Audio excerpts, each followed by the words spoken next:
தமிழக வெற்றி கழகத்தோட ஓராண்டு நிறைவடைந்ததை முன்னிட்டு அதன் முதல் பொதுக்குழு கூட்டம் திருவான்மையூர்ல இருக்கிற ராமச்சந்திரா மாநாட்டு மண்டபத்துல இன்னைக்கு நடைபெற்றிருக்கு. கட்சி தலைவர் விஜயோட அரசியல் பயணத்தை சிறப்பிக்கிற வகையில சுவரொட்டிகளால அரங்கம் முழுவதும் அலங்கரிக்கப்பட்டிருந்திருக்கு. தமிழக வெற்றி கழகம் தன்னோட முதல் பொதுக்குழு கூட்டத்துல முன்மொழி கொள்கைகளுக்கு எதிரான தீர்மானம், முன்மொழியப்பட்ட எல்லை நிர்ணயம் மற்றும் திருத்தம் மசோதா உட்பட்ட மொத்தமா 17 தீர்மானங்களை நிறைவேற்றியது. அந்த கூட்டத்துல திருத்த மசோதாவை திரும்ப பெறுமாறு மத்திய அரசை கேட்பது என்று டிவிகே முடிவு செஞ்சது.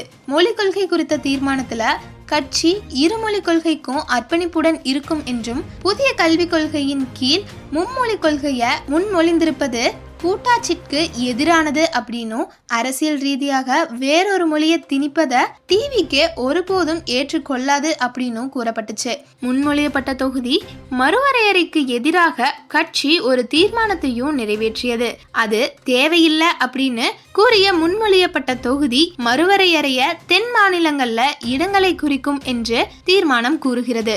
இந்த கூட்டத்துல மாநிலத்துல போதைப் பொருட்களை கட்டுப்படுத்தாததற்காக ஆளும் திமுக அரச டிவிகே கண்டித்தது. அரசு ஊழியர்களுக்கு பழைய ஓய்வூதிய திட்டம் குறித்து திமுக பொய்யான வாக்குறுதிகளை கொடுப்பதாக அவர்கள் குற்றம் சாட்டினர். இலங்கை கடற்படையினரால் கைது செய்யப்பட்ட மீனவர்கள் குறித்து ஒரு பிரச்சனை எழுப்பப்பட்டு அதற்கு நிரந்தர தீர்வு காண கோரப்பட்டது. மீனவர்களுக்கு கட்சி உறுதியான ஆதரவையும் வழங்கி வந்திருக்கு. மீனவர்கள் பிரச்சனைக்கு நிரந்தர தீர்வு காண்பதற்காக மத்திய அரசு மற்றும் தமிழக அரசை கட்சி கண்டித்தது. பிரதமர் நரேந்திர மோடி தமிழக மீனவர்களை குஜராத் மீனவர்களுக்கு சமமாக கருத வேண்டும் என்றும், மீனவர் பிரச்சனைகளுக்கு நிரந்தர தீர்வை கொண்டு வர வேண்டும் என்றும் தீர்மானத்துல கூறப்பட்டிருந்துச்சு. கூட்டத்துல விஜய் பேசும்போது, அரசியல்னா என்னங்க, ஒவ்வொரு குடும்பமும் நல்லா வாழணும்னு நினைக்கிறது அரசியலா, இல்ல ஒரே ஒரு குடும்பம் மட்டும் தமிழ்நாட்டை சுரண்டி நல்லா வாழணும்னு நினைக்கிறது அரசியலா? நீங்களே சொல்லுங்க.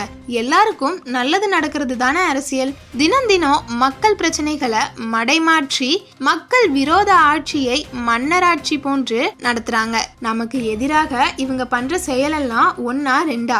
மாநாட்டுல ஆரம்பிச்சு அதன் பின் நான் கலந்து கொண்ட புத்தக வெளியீட்டு விழா, பரந்தூர் போன போது, அதன் பின் நம்முடைய 2ஆம் ஆண்டு தொடக்க விழா அப்படின்னு அன்றைக்கு எந்த ஆளும் எந்த கல்யாண மண்டபமும் கொடுத்துவிடக் கூடாது அப்படின்னு தடங்கல் செய்ததால மகாபலிபுரத்துல விழாவை நடத்தினோம். இன்றைக்கு பொதுக்குழு வரை எப்படியெல்லாம் தடைகள் வருது. ஆனாலும் அத்தனை தடைகளையும் தாண்டி நம்முடைய தோழர்கள் சந்திப்பு நிகழ்ச்சிகளும் மக்கள் சந்திப்பு நிகழ்ச்சிகளும் தொடர்ந்து நடந்து கொண்டுதான் இருக்கு. நம்முடைய தோழர்கள் அர்ஜுன், நிர்மல்குமார், ரமேஷ் இவங்க எல்லாம் போட்டு அடின்னு அடிக்கிறாங்க. நாமளும் அதே மாதிரி அடிக்கணுமான்னு மனசுக்குள்ள யோசனையாயிருக்கு அப்படின்னு விஜய் சொன்னதும், சொல்லுங்க தலைவா அப்படின்னு நிர்வாகிகள் கோஷமிட்டிருக்காங்க.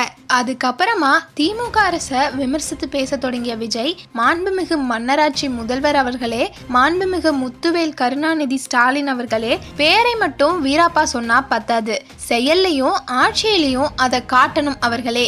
ஒன்றியத்துல இருக்கிற பாஜக ஆட்சிய பாசிச ஆட்சி என அடிக்கடி அறிக்கை விடுத்துவிட்டு இங்க நீங்க பண்ற ஆட்சி மட்டும் என்னவா? அதற்கு கொஞ்சம் கூட குறைவில்லாத அதே பாசிச ஆட்சி தானே இங்கேயும் நடக்குது. நாம தான் 2026 தேர்தல்ல ஆட்சியை அமைக்க போறோம். நமது ஆட்சியில் பெண்கள் பாதுகாப்பை 100% உறுதி செய்வோம். சட்டம் ஒழுங்கை ஸ்ட்ரிக்டா வச்சிருப்போம். அரசு ஊழியர்கள், ஆசிரியர்கள், போக்குவரத்து ஊழியர்கள், மின்சார வாரிய ஊழியர்களுக்கு துணையாயிருப்போம். ஏன் அப்படின்னா நம்ம எப்பவுமே உழைப்பவர்கள் பக்கம்தான். விவசாயிகளை பாதிக்கிற திட்டங்களை கடுமையாக எதிர்ப்போம். ஒரு கட்சி தலைவனா ஜனநாயக முறைப்படி என் கழக தோழர்களையும் என் நாட்டு மக்களையும் பார்ப்பதற்கு சந்திப்பதற்கும் தடை போட நீங்க யாருங்க? தடை மீறி நான் போயிடுவேன், சட்டத்தை மதிக்க வேண்டும் என்கிற ஒரே காரணத்திற்காகத்தான் அமைதியா இருக்கேன். நேத்து வந்தவன்லாம் முதலமைச்சர் ஆகலான்னு கனவு காண்றான்னு சொல்றீங்க, அது நடக்கவே நடக்காதுன்னு சொல்றீங்க. அப்புறம் ஏன் எந்த கட்சிக்கும் இல்லாத நெருக்கடிய தாவேகாவுக்கு மட்டும் கொடுக்குறீங்க அப்படின்னு விஜய் கேள்வி எழுப்பியிருக்காரு. தொடர்ந்து பேசிய அவர், அணை போட்டு ஆற்றை வேண்டுமானால் தடுக்கலாம், காற்றை தடுக்க முடியாது.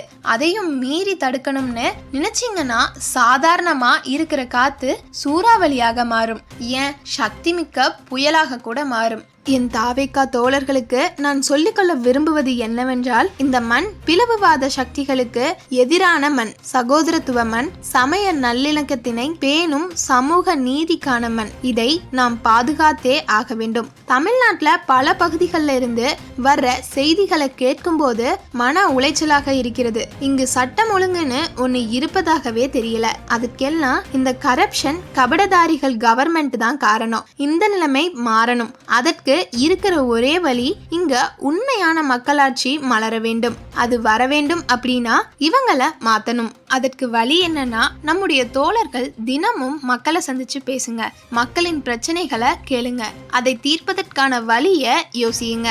அப்போதான் மக்களுக்கு நம்ம மேல நம்பிக்கை வரும். அப்படி ஒரு ஆழமான நம்பிக்கையை விதைச்சிட்டு அதுக்கப்புறமா நிமிர்ந்து பாருங்க, ஒவ்வொரு வீட்டோட உச்சியிலையும் தாவேக்கா கொடி தானா பறக்கும் என ஆவேசத்துடன் பேசினார் விஜய். 2026ல மாபெரும் அரசியல் மாற்றத்தை கொண்டு வர உறுதியா இருக்கும். அதை தடுக்க சில பேர் பகல் கனவு காண்றாங்க. காற்று, மழை, வெயில் போல எம் மக்களுக்கான அரசியலையும் யாராலும் தடுக்க முடியாது. அரசியல் சூறாவளி, தேர்தல் சுனாமிய யாராலும் தடுக்க முடியாது. பார்த்துக்கிட்டே இருங்க. இதுவரை சந்திக்காத ஒரு தேர்தலை தமிழ்நாடு அடுத்த வருடம் சந்திக்கும்.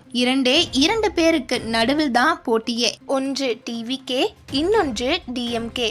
நம்பிக்கையா இருங்க, வெற்றி நிச்சயம் என்று முடித்தார் விஜய். இது போன்ற செய்திகளை உடனுக்குடன் தெரிந்து கொள்ள, அத்துடன் பொதுமக்களின் கருத்துக்களை அறிய நம் சேனலில் உள்ள வீடியோக்களை பார்க்குமாறு அன்புடன் கேட்டுக்கொள்கிறோம். நன்றி. இது சதுரங்க மீடியா வழங்கிய சதுரங்க அரசியல்.